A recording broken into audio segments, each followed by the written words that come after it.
એમેઝોનની ગાડીની ચોરી કરી ગાડીમાંથી લેપટોપ તેમજ મોંઘી ચીજવસ્તુઓની ચોરી કરનાર આરોપીને પોલીસે ઝડપી લીધો છે, જેમાં આનંદનગર પોલીસ સ્ટેશન વિસ્તારમાંથી 27 નવેમ્બરના રોજ રાજશ્રી ટાવરના ગેટ પાસે પાર્ક કરેલી એમેઝોન કંપનીના પાર્સલ ડિલિવરી કરવા આવેલી ઇકો ગાડી અને 54 પાર્સલની ચોરી થઈ હતી, જેને પગલે આનંદનગર પોલીસે ગુનો નોંધી તપાસ શરૂ કરી હતી। ત્યારે ઝોન 7 એલસીબીની સ્ક્વોડે સીસીટીવી ફૂટેજના આધારે સમીર પઠાણને ઝડપી લીધો હતો।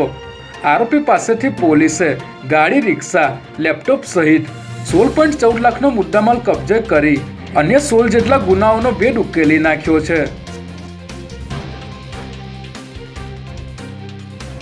અસારવા સિવિલ હોસ્પિટલ કેમ્પસમાં આવેલ યુએન મહેતા હોસ્પિટલના ગેટ પાસેથી એટીએસની ટીમે 2 પિસ્તોલ અને 6 કારતૂસ સાથે 2 આરોપીને ઝડપી લીધા હતા।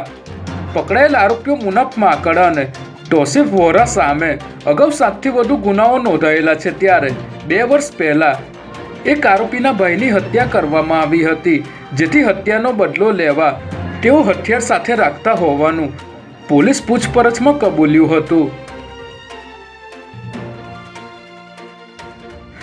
અમદાવાદ સહિત 9 શહેરોમાં સ્ટેટ જીએસટી વિભાગે પાડેલા દરોડામાં 6.70 કરોડની કરચોરી ઝડપી લેવામાં આવી છે, જેમાં રાજ્યના 9 શહેરોમાં વેડિંગ ગાર્મેન્ટ ઇન્ડસ્ટ્રી સાથે જોડાયેલા 43 વેપારીઓને ત્યાં જીએસટી વિભાગ દ્વારા દરોડા પાડી ચેકિંગ હાથ ધરવામાં આવ્યું હતું। ત્યારે આ દરોડા દરમિયાન ₹6.70 કરોડની કરચોરી તેમજ અંદાજે 8.50 કરોડની જવાબદારી શોધવામાં આવી હતી।